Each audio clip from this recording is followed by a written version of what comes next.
하나님의 말씀은 고린도전서 1장 21절, 신약성경 264페이지가 되겠습니다.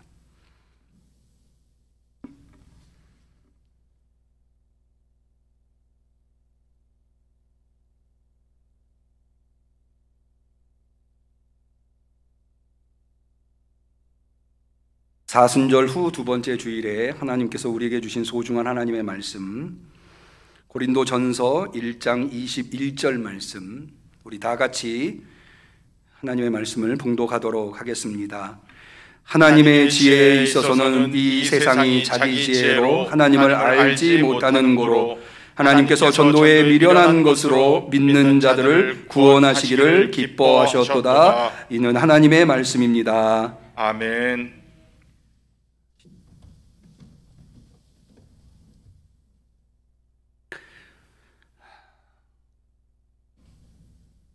현재 코로나가 폭발적으로, 코로나 양성 환자가 폭발적으로 증가하고 있어서 어제 긴급하게 우리 당회에서 이번 주 주일 예배를 1부, 2부 예배 모두 비대면 예배로 드기로 결정하였습니다.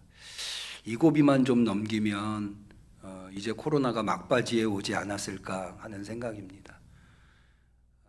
오늘 이렇게 비대면으로 예배를 드리지만 그러나 최선을 다해서 예배에 참여하시는 우리 성도님들에게 모쪼록 코로나 시대를 능히 이겨낼 수 있는 힘과 능력과 은혜를 베풀어 주시기를 주님의 이름으로 간절히 축원합니다.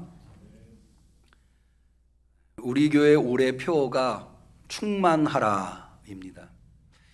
이것은 에베소서 1장 23절 그리스도는 교회의 머리니 만물 안에서 만물을 충만케 하는 자의 충만이니라 라고 하신 말씀에 의해서 표어를 정해 본 것입니다. 교회는 충만의 사명이 있다 할 수 있습니다. 왜냐하면 앞서 에베소서 1장 23절 교회의 머리가 예수 그리스도고 또 교회를 만물 안에서 만물을 충만케 하는 자의 충만이 교회이기 때문에 교회는 충만한 교회가 되어야 하는 것입니다. 이 교회를 충만하게 만들어 주신 그분이 우리 교회에게 기대하는 것, 또 교회에게 주신 사명, 그게 바로 충만케 하는 겁니다. 이것은 무엇을 통해서 알 수 있는가 하면, 여러분 산상설교에 보면 예수님께서 그리스도인들을 너희는 세상의 빛이다, 소금이다 말씀하셨잖아요. 그러면서 너희가 세상의 빛이니 세상의 빛을 비추어라, 너희가 세상의 소금이니 맛을 내라. 언뜻 보면요, 이게 아니 빛이면 당연히 빛을 비출 텐데, 소금이면 당연히 맛을 낼 텐데, 이걸 굳이 명령할, 비추어라, 맛을 내라, 명령할 필요가 있을까? 빛이면 빛을 내는 거고 소금이면 맛을 내는 거지. 근데 사실 이것은 헬라어의 직설법과 명령법이 가지고 있는 의미를 우리가 알면, 이것이 왜 예수님께서 빛이다 소금이다 말씀하시면서 빛을 비추어라 맛을 내라라고 명령하셨는가를 이해할 수 있습니다. 그것은 뭐냐면, 예를 들어서 이런 겁니다. 제가 결혼을 해서 아이를 낳았어요. 그럼 부모가 됐잖아요. 누가 봐도 전 부모죠. 그러나 정말 부모가 되려면 낳은 아이를 잘 양육해야 되겠죠. 아이는 낳아놓고 돌보지 않고 아이의 삶을 책임지지 않는다면 나는 부모지만 부모라고 할 수 없겠죠. 그런 의미입니다. 하나님은 우리 그리스도인들을 세상의 빛으로 소금으로 만들어 놓으셨어요.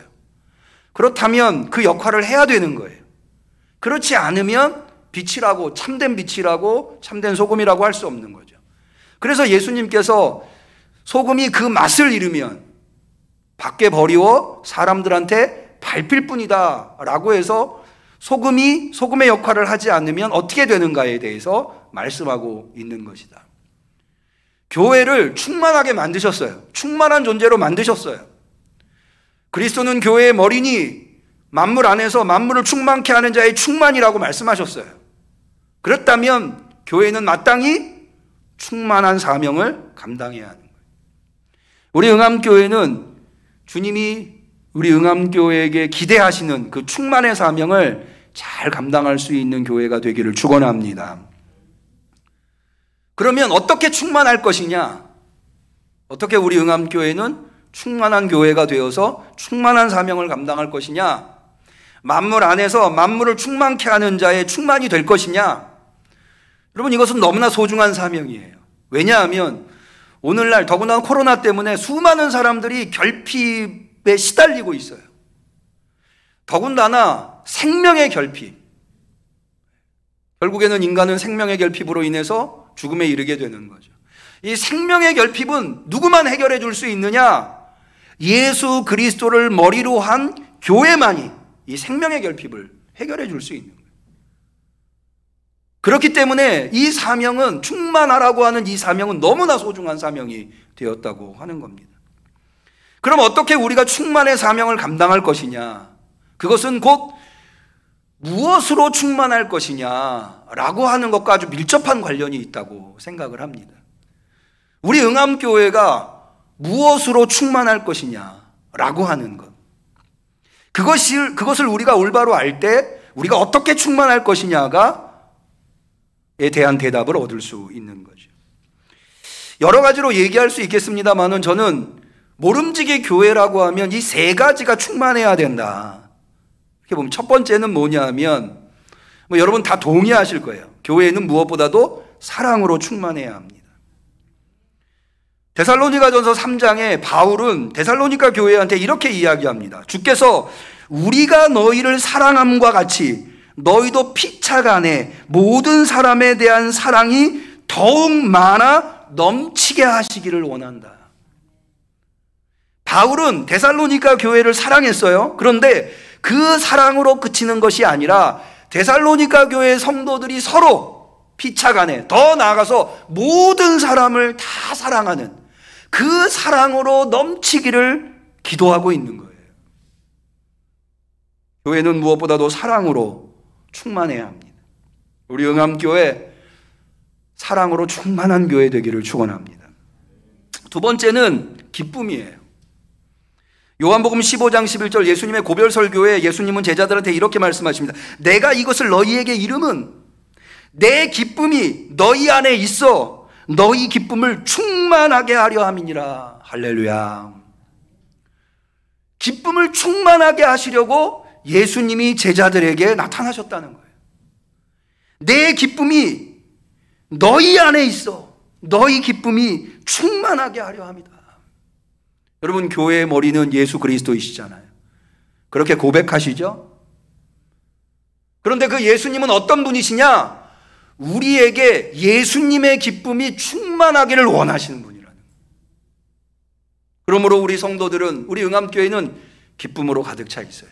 여러분, 복음의 의미가 무엇이에요? 기쁜 소식이잖아요. 복음으로 하나 된 우리들이 기쁨을 잃어버리고 기쁨이 충만하지 않는다면 말이 되지 않는 거죠. 우리 응암교회는 기쁨으로 충만한 교회가 되기를 축원합니다. 마지막 세 번째로는 교회는 무엇보다도 은혜로 충만해야 되는 거예요. 요한복음 1장 14절에 사도 요한은 예수님의 영광에 대해서 이렇게 노래하고 이렇게 가르쳐주고 있습니다. 말씀이 육신이 되어 우리 가운데 거하심에, 예수 그리스도를 의미하는 거죠. 우리가 그 영광을 보니 아버지 독생자의 영광이요 은혜와 진리가 충만하더라. 예수 그리스도는 어떤 분이세요? 은혜와 진리가 충만한 분이에요. 그 은혜와 진리가 충만한 예수 그리스도를 머리로 한 교회는 당연히 은혜와 진리가 충만해야 돼요. 그래서 사도 요한은 예수님을 향해서 은혜 위에 은혜라고, 교회가 은혜를 잃어버리고 교회가 은혜가 결핍되고 교회가 은혜가 바닥나면 그걸 어찌 교회라고 할 수 있겠습니까? 우리 응암교회는 은혜로 충만한 교회가 되기를 축원합니다. 이 세 가지, 사랑, 기쁨, 은혜, 이 세 가지가 충만한 교회가 어떻게 될 수 있을까? 여러 가지 방법이 있겠습니다만은 저는 이 세 가지가 충만한 교회가 되기 위해서는 무엇보다도 성도가 충만해야 되겠다. 다시 말해서 성도들이 가득 차 있는 그런 교회가 되어야 되겠다. 여러분, 사랑은 사람과 사람 사이에 나누는 거예요. 기쁨도 마찬가지예요. 은혜도 마찬가지예요. 여러분, 한번 이런 예를 들어볼게요. 두 부부가 결혼을 했어요. 둘이 사랑하면 살 수 있죠. 그러나 그 가정에 아이가 태어났다고 생각을 해보시죠. 그럼 어때요? 두 부부도 충분히 서로 사랑하며 살 수 있지만 아이가 태어나면 그만큼 사랑이 생기는 거예요. 또 아이가 태어남으로 인해서 그 가정에 기쁨이 발생하겠죠. 아이를 보면서 얼마나 큰 기쁨을 우리가 얻습니까? 또 아이를 통해서 우리가 은혜를 경험하게 되는 거예요. 부모는 자식에게 은혜를 주고 자식은 또 부모에게 기쁨을 주고, 이런 관계들이, 다시 말해서 가족이 늘어나면 늘어날수록 그 가정은 사랑이 충만해지고 기쁨이 충만해지고 은혜가 충만해지는 거예요. 교회도 마찬가지입니다. 교회도 새 가족이 늘어나야 돼요. 그러면 새로운 활력이 생겨요, 거기에. 그리고 거기에 새로운 역사, 그 새로운 사람들을 통해서 새로운 역사가 일어나는 거예요. 교회는 고인물이 되어서는 안 되는 거죠. 이것은 대단히 성경적인 원리입니다. 여러분, 교회가 부흥하고 교회가 성도들로 넘치기 위해서는 전도를 해야 하는 것이 당연하겠죠. 전도할 때 얼마나 큰 기쁨이 생기는가. 사도행전 8장에 보면 빌립 집사가 사마리아 성에서 복음을 전하는 이야기가 나와요. 스테반 집사가 복음을 전하다가 순교를 당하죠. 그러면서 예루살렘에 대대적인 기독교인 박해가 일어납니다. 그래서 그리스도 교회 안에 12사도를 제외하고는 나머지들이 다 각지로 흩어지게 돼요. 그 중에 흩어진 사람 중에 하나가 빌립 집사가 사마리아 성으로 가게 됩니다. 사도행전 8장은 그것을 다루고 있는데요, 5절에 이렇게 되어 있어요. 빌립이 사마리아 성에 내려가 그리스도를 백성에게 전파하니, 8절, 그 성에 큰 기쁨이 있더라. 큰 기쁨이, 사마리아 성에 어떻게 큰 기쁨이 있게 되었어요? 기쁨으로 충만하게 되었어요? 복음이 전달되니까. 복음이 뭐예요? 기쁜 소식이니까. 예수님도 이에 대해서 누가복음 15장에 말씀하셨습니다. 잃어버린 양의 비유를 통해서 양 한 마리를 되찾은 목자의 기쁨을 하나님의 기쁨에 비유합니다. 누가복음 15장 7절, 내가 너희에게 이르노니 이와 같이 의인 하나가 회개하면 하늘에서는 회개할 것이 없는, 죄인 하나가 회개하면 하늘에서는 회개할 것이 없는 의인 99을 인하여 기뻐하는 것보다 더하리라. 여러분, 성도가 99명이 모여있으면 얼마나 좋겠어요. 좋은 자리죠. 그런데요, 예수님은 누가복음 15장 7절에 성도 99이 모여있는 것보다 죄인 하나가 회개한 게 더 하나님이 기뻐하신다. 물론 하나님은 우리 모두를 다 사랑하십니다. 그러나 하나님이 얼마나 죄인이 돌이켜 회개하는 것을 기뻐하시는가를 예수님은 이런 표현을 통해서 인상적으로 가르쳐주고 있는 거예요. 그러므로 우리 성도들한테, 교회를 충만하게 하는 사명을 감당해야 할 성도들한테, 교회가 사랑으로 기쁨으로 은혜로 충만하게 되어야 할 교회에게 가장 중요한 사명 중에 하나가 전도라고 하는 사명입니다. 전도 없이는 그렇게 될 수 없으니. 근데 사실 제가 앞서 여러 가지 말씀을 드렸습니다마는 전도가 중요하다고 생각하지 않는 그리스도인이 있을까요? 아마 없을 거예요.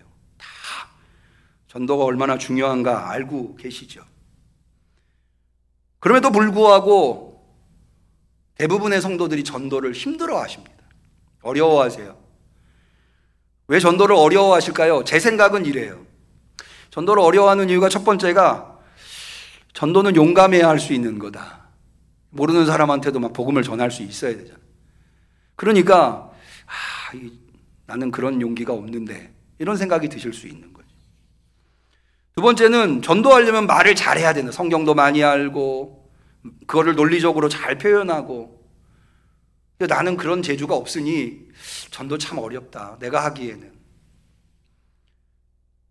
또는 내가 저 사람한테 복음을 전하면 저 사람이 나를 싫어하면 어떡하나, 상대방이 나를 미워할까 봐, 싫어할까 봐 내가 복음 전하는, 이런 이유들 때문에 전도를 어려워하는 게 아닌가. 그런데요, 저는 바로 이 지점에서 전도가 무엇이고 전도는 어떻게 하는가? 충만하라고 하는 하나님의 예수 그리스도의 사명을 받은 우리들이 그 사명을 감당하기 위해서 전도는 꼭 해야 되는 건데, 전도는 무엇이고 전도는 어떻게 해야 하는가? 정말 전도는 어려운 것인가? 전도는 특정한 사람들만 하는 것인가? 저는 오늘 성경에 나오는 전도왕이 누굴까요? 바울을 꼽아야 되겠어요. 바울만큼 전도 많이 한 사람 성경에 볼 수 없죠. 전도왕 바울을 통해서 이걸 한번 생각해 보시자고요. 전도가 무엇이고 전도는 어떻게 해야 하는가? 바울은 도대체 전도를 무엇이라고 정의하며 전도를 어떻게 했는가? 어떻게 했길래 바울은 그렇게 수많은 사람들을 주께로 이끌고 하나님께 영광을 올려드리고 기쁨이 되었는가? 그런데요, 놀랍게도 바울은 전도를 이렇게 정의합니다. 자, 오늘 우리 본문에 보면 그게 나와요. 고린도전서 1장 21절 한번 볼까요? 하나님의 지혜에 있어서는 이 세상이 자기 지혜로 하나님을 알지 못하는 고로 하나님께서 전도에 미련한 것으로 믿는 자들을 구원하시기를 기뻐하셨도다. 전도가 뭐래요? 미련한 것이래요. 전도가 미련한 거래요. 미련한 거. 누구보다도 전도를 잘했었던 바울이 전도를 미련한 것이라고 이야기하는 것은 한번 곱씹어 생각해 보면 좀 충격적이지 않을 수 없습니다. 그러면 도대체 왜 바울은 전도를 미련한 것이라고 이야기할까요?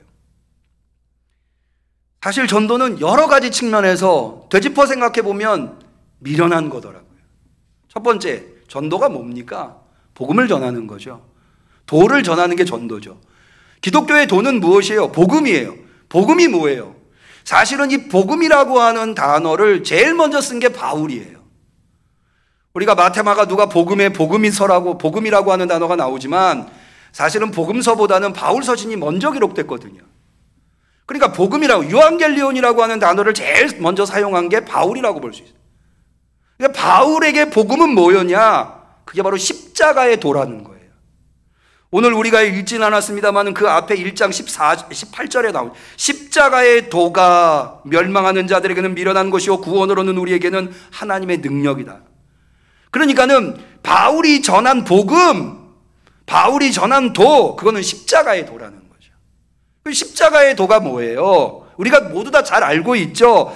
예수께서 십자가에서 피 흘리시고 운명하심으로 죽으심으로 말미암아 모든 인류의 죄를 대속하셨고, 그것을 믿는 자마다, 예수를 그리스도로 믿는 자마다 그 공로를 힘입어서, 자기 능력, 자기 힘이 아니에요. 자기가 자격이 있어서가 아니라 십자가의 공로를 힘입어서 우리가 죄사함을 얻고 구원을 얻어 영생에 이르게 된다. 이게 바로 십자가의 도라고 하는 거잖아요.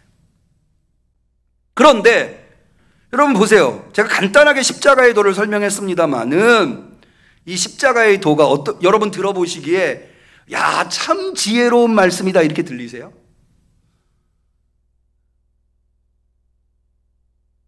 예수님 당시, 바울 당시의 사람들은요, 전혀 이 말씀을 지혜로운 말씀으로 듣지 않았어요.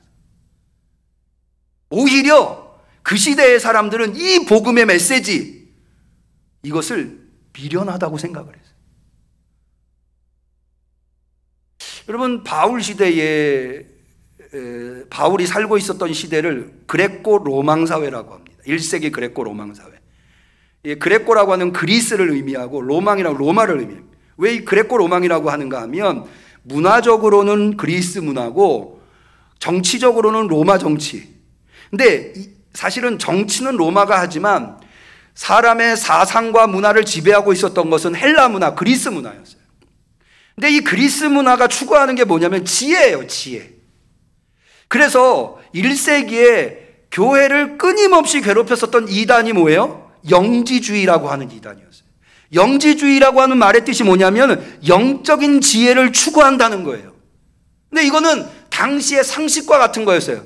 모든 사람들은 다 지혜자가 되기를 원했어요. 지혜가 최고의 덕목이었어요. 그런데 바울은 그런 사람들한테 십자가의 도를 전하는 거예요. 예수께서 십자가의 죽으심으로 온 인류의 죄를 대속하셨고 그것을 믿음으로 말미암아 우리가 구원을 얻는다라고 하는 것, 이걸 전했다고요. 그때 당시의 사람들은 그것이 전혀 지혜롭게 들리지 않았어요. 오히려 그런 말도 안 되는 애들 장난 같은 그런 말이 어디 있느냐. 대부분의 이방인들은 그렇게, 헬라인들은 그렇게 반응했어요. 그 헬라인들이 볼 때 그 당시에 수많은 스토아 학파, 에피쿠로스 학파, 수많은 사람들이 지혜를 이야기하는데 그 안에서 바울이 전하는 지혜라고 하는 것, 십자가의 도라고 하는 것은 너무나 초라하고 너무나 어리석고 너무나 말도 되지 않는 이야기였던 거죠. 이방인들한테, 헬라인들한테만 그랬나요? 아니에요. 복음의 뿌리가 된다고 하는 유대인들도 마찬가지였어요. 유대인들도 이런 복음이 다 있나? 그걸 복음이라고, 복된 소식이라고 이야기하지만 사실은 거기에 대해서 유대인들은 거부감이 생겼어요. 그럼 보세요. 유대인들이 생각하는 그리스도, 유대인들이 생각하는 메시아는 어떤 존재입니까? 로마를 쳐부시고 하나님의 백성 이스라엘을 억압하고 있는 로마를 쳐부시고 거기로부터 이스라엘을 회복하는, 나라를 회복하는 마치 다윗 왕이나 모세와 같은 그런 존재가 그리스도라고 생각했거든요. 근데 예수님은 어떻게 되셨어요? 바울이 전하는 복음은 무엇이었어요? 로마를 쳐부시기는커녕 로마에 의해서 처참하게 십자가에 죽은 예수가 그리스도고 그분을 통해서 구원을 얻는다. 유대인이 받아들이겠습니까? 거북스러운 거죠. 불편한 거예요. 거부할 수밖에 없는 거예요. 그러니까 복음의 내용이라고 하는 것이 처음부터 사실은 받아들일 수 없는 거예요. 복음의 내용만 그럽니까? 바울은 복음을 어떻게 전했어요? 바울이 복음을 전하는 거 간단해. 방법. 사람 찾아간다. 그한테 이렇게 어리석어 보이는, 미련해 보이는 복음의 내용을 전한다. 끝까지 전한다. 이거예요.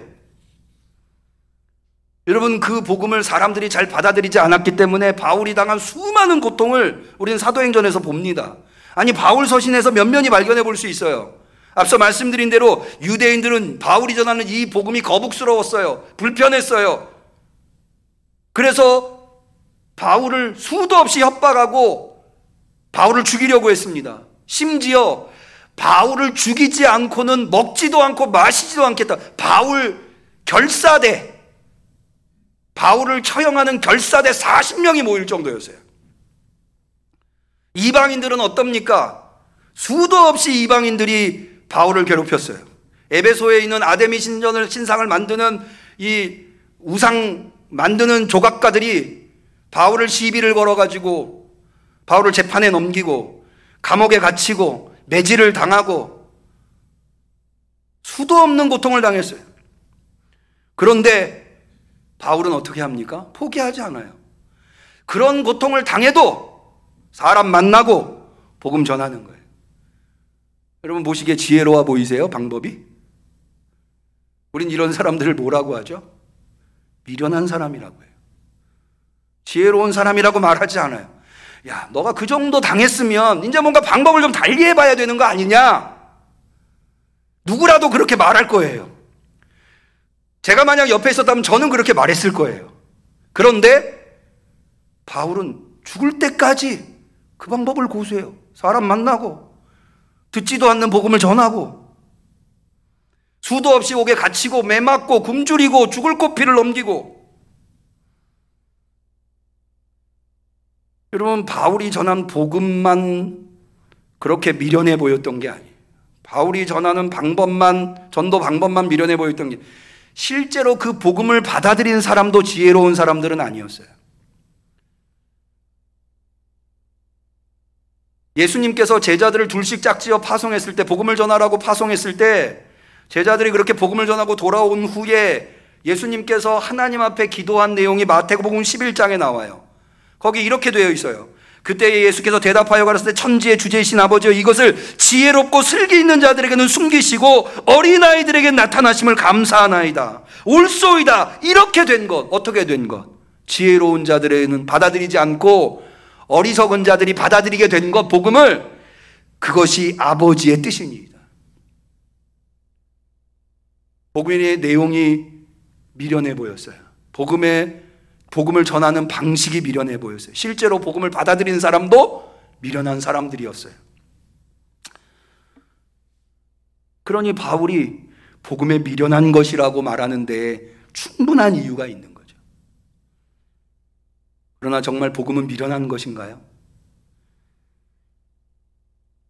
바울은 고린도 교회 성도들한테 이어진 말씀에 이렇게 이야기합니다. 25절입니다. 하나님의 미련한 것이 사람보다 지혜 있고 하나님의 약한 것이 사람보다 강하니라. 믿으시기를 바랍니다. 사람의 눈에는 어리석어 보여요. 사람의 눈에는 미련해 보여요. 그런데 하나님은 그 미련함을 가지고 위대한 역사, 지혜로운 역사, 누구도 따라올 수 없는 탁월한 역사를 일궈내신 거예요. 그래서 하나님의 어리석음이 사람의 지혜보다 더 지혜 있고 하나님의 연약함이 사람의 강함보다 더 강한 거예요. 복음이 미련한 것이라고, 전도가 미련한 것이라고 말하고 있는 바울은 거기서 그치지 않고 왜 그 미련한 복음을, 미련한 전도의 방법을 끝까지 고수하느냐?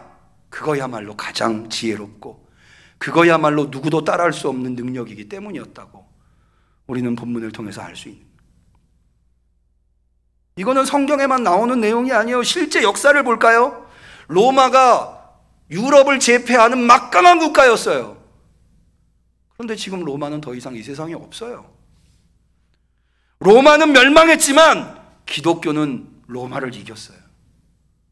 지금도 세계 곳곳에 수많은 사람들이 기독교를 영접하고 있어요. 로마는 기독교를 박해했지만 결국 기독교는 로마를 이겼어요. 복음의 승리입니다.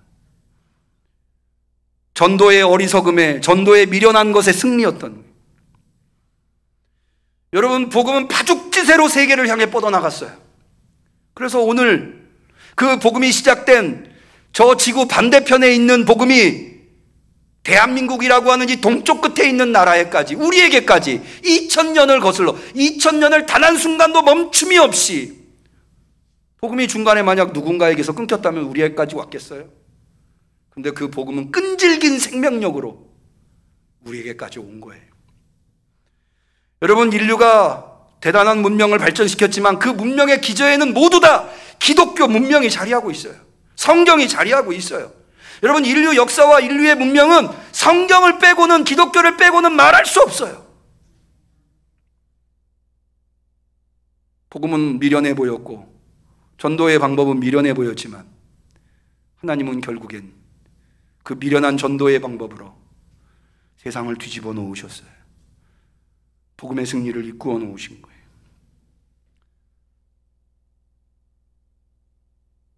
왜 우리는 전도를 못할까요? 어쩌면 우리는 미련해지지 않았기 때문은 아닐까요? 너무 복음을 전하기에는 너무 똑똑해서 그런 건 아닐까요?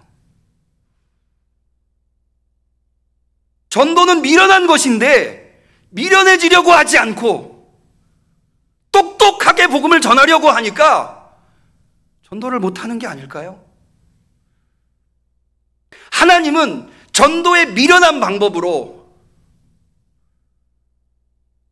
사람들을 구원하시기를 원하시는데 우리는 전도의 똑똑한 방법으로 복음을 전하려고 하기 때문은 아닐까요? 복음을 전하기에 우리는 너무 똑똑한 건 아닌지.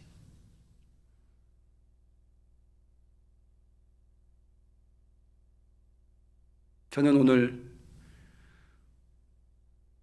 2022년도 우리 응암교회에게 충만하라고 한 사명을 주신 그 하나님 앞에 저와 우리 온 성도가 결단했으면 좋겠어요. 어떤 결단이냐? 하나님, 내가 전도를 위해서 미련해지겠습니다. 기꺼이 내가 하나님을 위해서, 교회를 위해서, 영혼 구원을 위해서, 세상을 위해서 내가 기꺼이 미련해지겠습니다. 나 하나 미련해져서 99명보다, 의인 99명보다 죄인 하나가 회개하는 것을 더 기뻐하시는 하나님의 기쁨이 될 수 있다면, 나 하나 미련해져서 내가 그리도 사랑하고 섬기는 응암교회가 충만한 교회가 되어서 이 지역을 살리고 대한민국을 살릴 수 있다면, 나 하나 미련해져서 내 가족과 내 사랑하는 사람들의 영혼을 살릴 수만 있다면 미련해지겠습니다. 그런 결단을 할 수 있는 오늘 이 주일이 되었으면 합니다. 그러면 결코 하나님은 우리를 미련하게 두시지 않을 겁니다. 우리를 부끄럽게 여기지 않으실 겁니다. 오히려 바울을 그렇게 세우셨듯이, 수많은 전도자들을 세우셨듯이 우리를 통하여서 역사를 바꾸고 민족을 바꾸고 우리의 미래를 바꾸어 주실 줄로 믿습니다. 우리 결단에 같이 동참하는 우리 성도님들이 되시기를 주님의 이름으로 간절히 축원합니다. 기도하겠습니다. 하나님 아버지, 오늘 우리에게 너무나도 소중한 충만의 사명을 어떻게 이룰 것인가에 대해서 깊은 성찰을 주시니 감사합니다. 알겠습니다. 어떻게 하면 더 스마트하게, 똑똑하게, 지혜롭게 복음을 전할 수 있을까를 고민했지, 전도를 위해서 기꺼이 미련해지려고 하지 않았는데, 알겠습니다. 주님이 원하신다면 미련해지겠습니다. 하오니 우리를 사용하여 주옵소서. 우리 결단이 열매 맺을 수 있도록, 그리하여서 영혼을 구원하고 우리 응암교회를 새롭게 만들며 충만하게 만들며 이 지역에 꼭 필요한 교회가 되고 하나님께 영광 올려드릴 수 있게 되도록 도와주옵소서. 예수님의 이름으로 기도 올리옵나이다. 아멘.